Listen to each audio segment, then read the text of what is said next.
Hello students, स्वागत है आपका हमारी ऑनलाइन क्लासेज में। मैं दिलीप कुमार शर्मा आज फिर से एक नए वीडियो के साथ हाजिर हूँ। केंद्र सरकार, तो देखिए, केंद्र सरकार आपको पता है भारत में संघीय शासन व्यवस्था है। तो इसके तहत भारत में त्रिस्तरीय सरकारें हैं। त्रिस्तरीय सरकारें,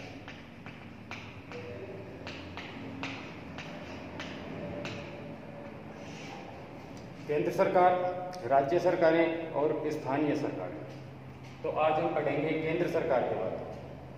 केंद्र सरकार, सरकार के जो 3 अंग होते हैं, व्यवस्थापिका,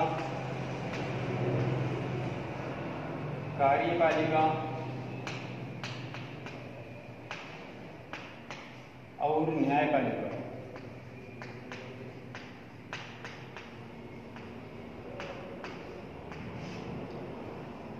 तो व्यवस्थापिका जनता द्वारा चुने गए प्रतिनिधियों का वह समूह है जो देश के लिए कानून बनाता है, उसे कहते हैं व्यवस्थापिका। कार्यपालिका, व्यवस्थापिका द्वारा बनाए गए कानूनों को लागू करने वाली संस्था कार्यपालिका कहलाती है। न्यायपालिका, विवादों का निपटारा और संविधान की व्याख्या करने वाली जो संस्था होती है वो न्यायपालिका कहलाती है। तो सरकार के ये 3 अंग होते हैं। इन 3 अंगों में आज हम व्यवस्थापिका के बारे में पढ़ेंगे। संघीय व्यवस्थापिका, संघीय व्यवस्थापिका जो पूरे देश के लिए कानून बनाती है वो है संघीय व्यवस्थापिका। राज्य व्यवस्थापिका भी होती है जो राज्य के लिए कानून बनाने का कार्य करती है। तो देखिए, संघीय व्यवस्थापिका को भारत में संसद कहा जाता है। संघीय व्यवस्थापिका को भारत में संसद कहा जाता है और इसका कार्य है पूरे देश के लिए कानून बनाना, संविधान में संशोधन करना आदि। तो अब हम चलते हैं संघीय व्यवस्थापिका अर्थात संसद की तरफ।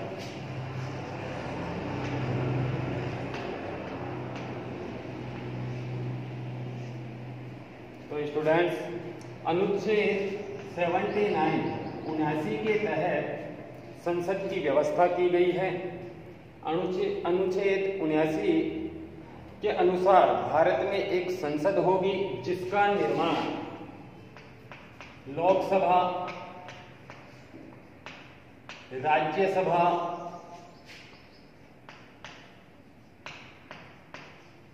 और राष्ट्रपति से मिलकर होगा। तो इस प्रकार भारतीय संसद के 3 अंग हैं। भारतीय संसद के 3 अंग हैं, लोकसभा, राज्यसभा और राष्ट्रपति।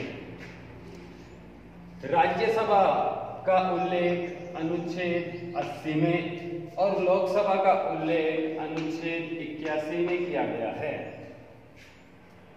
राष्ट्रपति संसद का अभिन्न अंग होता है। यदि क्वेश्चन इस प्रकार से आए कि संसद के सदनों के बारे में बताइए, तो संसद के 2 सदन होते हैं, लोकसभा और राज्यसभा, जबकि अंग होते हैं 3, लोकसभा, राज्यसभा और राष्ट्रपति। राष्ट्रपति भी संसद का अभिन्न अंग होता है। अब बात करते हैं लोकसभा। लोकसभा संसद का प्रथम सदन है। इसे निम्न सदन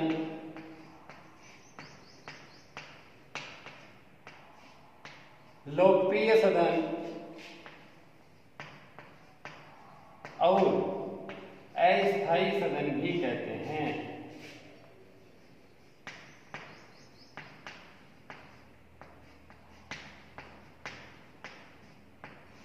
इस प्रकार लोकसभा को प्रथम, निम्न, लोकप्रिय और अस्थायी सदन भी कहा जाता है। अस्थायी सदन इसलिए कहा जाता है क्योंकि प्रधानमंत्री की सलाह पर राष्ट्रपति लोकसभा को समय पूर्व भी भंग कर सकता है।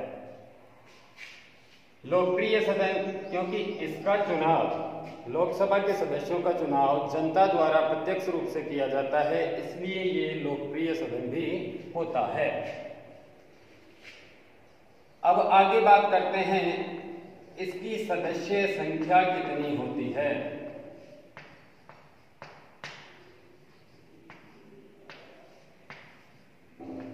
तो लोकसभा की अधिकतम सदस्य संख्या 552 हो सकती है।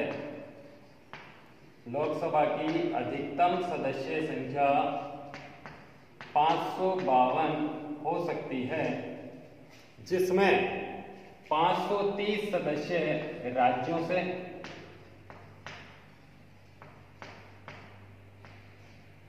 20 संघ शासित या केंद्र शासित प्रदेशों से,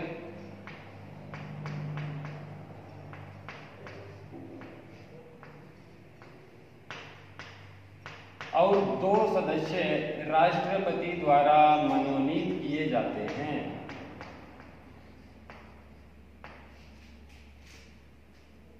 राष्ट्रपति लोकसभा में 2 सदस्य मनोनीत करता है जो एंग्लो इंडियन समुदाय से होते हैं। राष्ट्रपति लोकसभा में 2 ऐसे सदस्य मनोनीत करता है जो एंग्लो इंडियन या अंग्रेज भारतीय समुदाय से होते हैं।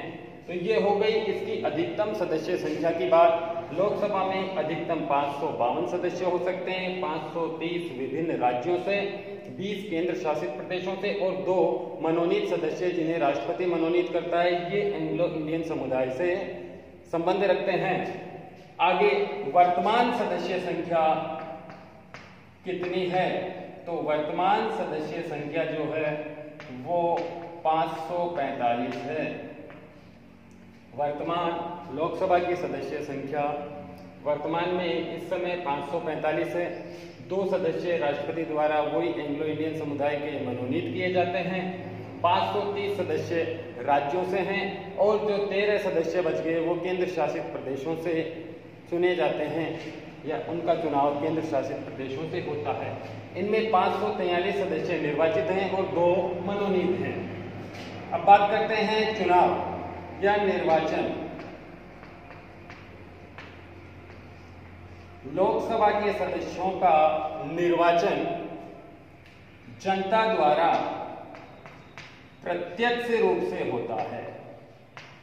लोकसभा सदस्यों का निर्वाचन जनता द्वारा प्रत्यक्ष रूप से किया जाता है वयस्क मताधिकार के आधार पर। आपको पिछले वीडियो में बताया गया था, सार्वभौमिक वयस्क मताधिकार का तात्पर्य होता है ऐसे भारतीय नागरिक जिन्होंने 18 वर्ष की आयु पूर्ण कर ली हो और जिनका नाम मतदाता सूची में हो, वो मत देने के अधिकारी हैं, उन्हें मत देने का अधिकार है। तो वयस्क मताधिकार के आधार पर जनता द्वारा प्रत्यक्ष रूप से लोकसभा के सदस्यों का चुनाव किया जाता है। इसके बाद बात करते हैं कार्यकाल।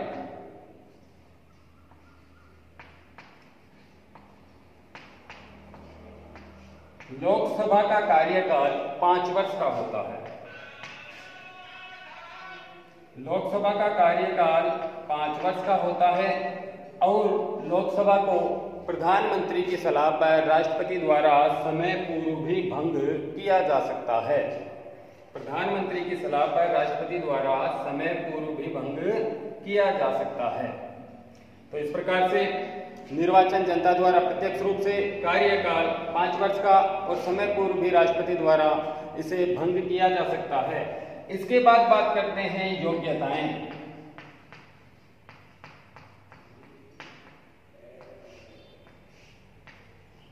योग्यताएं, लोकसभा का सदस्य बनने के लिए कौन सी योग्यताओं की आवश्यकता है, तो इसमें सर्वप्रथम वह भारत का नागरिक हो। पहली योग्यता होती है वह भारत का नागरिक हो, वह न्यायालय द्वारा पागल या दिवालिया घोषित ना किया गया हो, वह केंद्र या राज्य सरकार के अधीन किसी लाभ के पद पर कार्यरत न हो और इसके बाद वह कम से कम 25 वर्ष की आयु पूर्ण कर चुका हो। तो लोकसभा के सदस्य बनने के लिए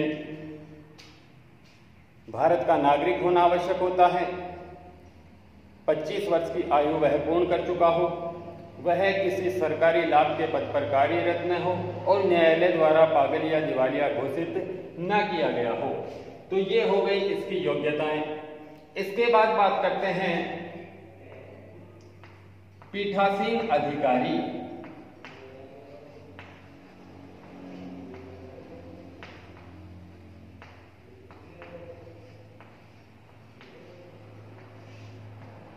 तो लोकसभा के जो पीठासीन अधिकारी होते हैं वो अध्यक्ष और उपाध्यक्ष होते हैं। अध्यक्ष और उपाध्यक्ष। लोकसभा के सदस्य अपने में से बहुमत के द्वारा एक अध्यक्ष और एक उपाध्यक्ष का चुनाव करते हैं। अध्यक्ष लोकसभा की बैठकों की अध्यक्षता करता है, उसमें शांति और व्यवस्था कायम करने का कार्य करता है। कोई विधेयक धन विधेयक है या नहीं, ये निर्णय भी लोकसभा अध्यक्ष ही करता है। अध्यक्ष की अनुपस्थिति में इसका कार्य उपाध्यक्ष द्वारा किया जाता है। अब बात करते हैं गणपूर्ति या कोरम। गणपूर्ति या कोरम किसे कहते हैं? सर्वप्रथम ये बात, बैठक के संचालन के लिए या अधिवेशन के संचालन के लिए न्यूनतम सदस्य संख्या को गणपूर्ति या कोरम कहा जाता है, जो 1/10 सदन की 1/10 सदस्य संख्या या 10% सदस्य संख्या गणपूर्ति या कोरम होती है। ये हो गई लोकसभा की बात। संसद का एक अंग लोकसभा, इसका उल्लेख अनुच्छेद 81 के अनुसार इसे प्रथम सदन, निम्न सदन, लोकप्रिय सदन और अस्थायी सदन भी कहा जाता है। अस्थायी सदन इसलिए कहा जाता है क्योंकि इसे समय पूर्व भी भंग किया जा सकता है। राष्ट्रपति प्रधानमंत्री की सलाह पर लोकसभा को समय पूर्व भंग कर सकता है। इसकी सदस्य संख्या की अगर बात की जाए तो अधिकतम सदस्य संख्या 552 हो सकती है, जिसमें 550 निर्वाचित और 2 मनोनीत। 530 राज्यों से, 20 विभिन्न केंद्र शासित प्रदेशों से और 2 सदस्य एंग्लो इंडियन समुदाय के होते हैं जिन्हें राष्ट्रपति मनोनीत करता है। वर्तमान में लोकसभा की सदस्य संख्या 545 है। 543 निर्वाचित होते हैं, जनता द्वारा प्रत्यक्ष रूप से चुने जाते हैं और 2 सदस्य एंग्लो इंडियन समुदाय के होते हैं जिन्हें राष्ट्रपति मनोनीत करता है। निर्वाचन, तो लोकसभा का निर्वाचन प्रत्यक्ष रूप से जनता द्वारा किया जाता है। प्रत्येक 18 वर्ष की आयु पूर्ण कर चुके स्त्री पुरुष जिनका नाम मतदाता सूची में हो उन्हें इनके चुनावों में मत देने का अधिकार होता है। लोकसभा का कार्यकाल 5 वर्ष का होता है और 5 वर्ष से पूर्व भी प्रधानमंत्री की सलाह पर राष्ट्रपति द्वारा इसे भंग किया जा सकता है। इसकी बैठक के लिए गणपूर्ति या कोरम न्यूनतम सदस्य संख्या 1/10 होती है।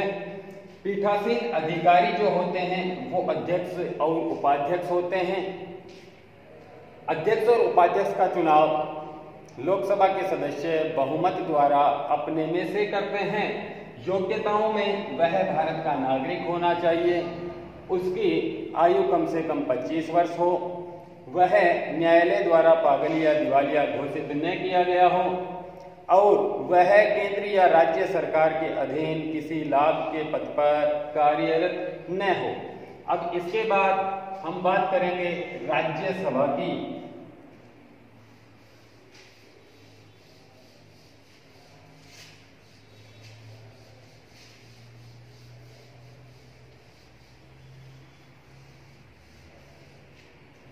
तो ध्यान दीजिए, राज्यसभा को द्वितीय, स्थायी और उच्च सदन कहा जाता है। राज्यसभा को द्वितीय सदन, स्थायी सदन और उच्च सदन कहा जाता है। इसकी सदस्य संख्या की बात करें तो अधिकतम सदस्य संख्या 250 हो सकती है। राज्यसभा की अधिकतम सदस्य संख्या 250 हो सकती है। वर्तमान सदस्य संख्या की अगर बात की जाए तो राज्यसभा की वर्तमान सदस्य संख्या 245 है। इनमें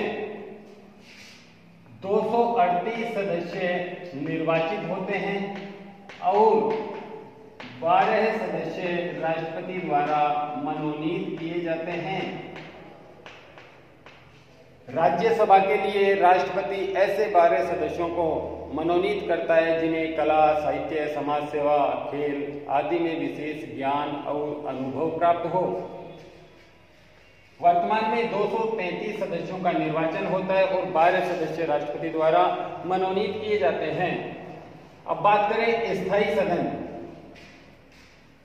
राज्यसभा को स्थायी सदन क्यों कहते हैं? क्योंकि राज्यसभा कभी भंग नहीं हो सकती और इसके सदस्यों का चुनाव भी प्रति 2 वर्ष बाद इसके 1/3 सदस्य, राज्यसभा के 1/3 सदस्य प्रति 2 वर्ष बाद अपना स्थान छोड़ देते हैं जिनका कार्यकाल 6 वर्ष पूरा हो चुका हो।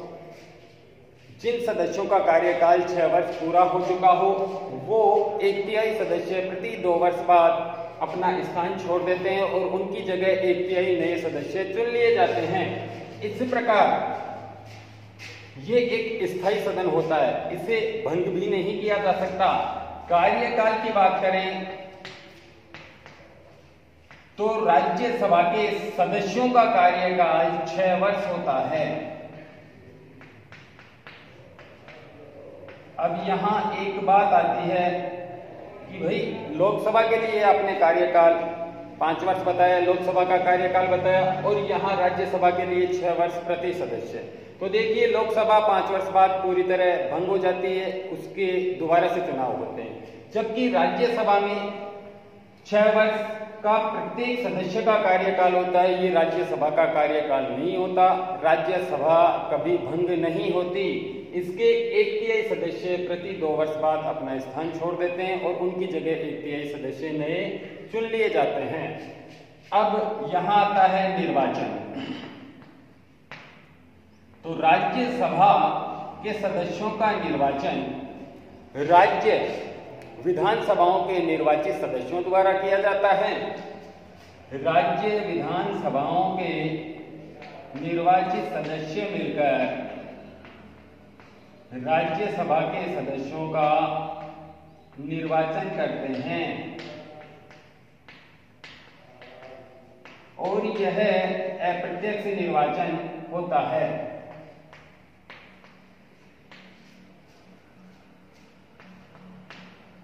एकल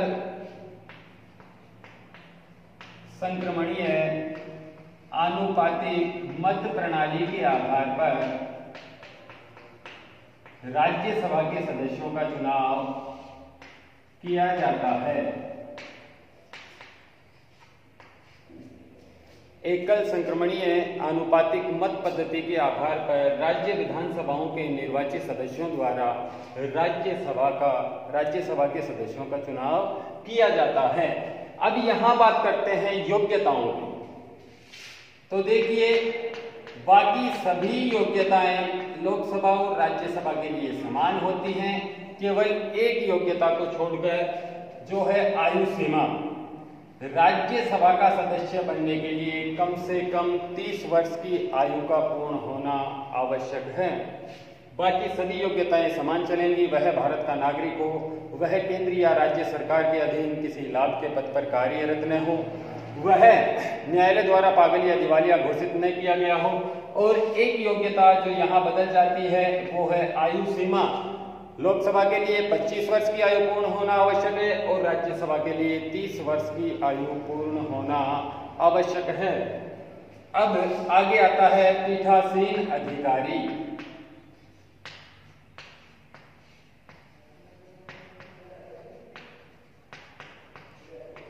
पीठासीन अधिकारी। तो जिस प्रकार से लोकसभा में अध्यक्ष और उपाध्यक्ष होते हैं, उसी प्रकार से यहाँ राज्यसभा में सभापति और उपसभापति राज्यसभा के पीठासीन अधिकारी होते हैं।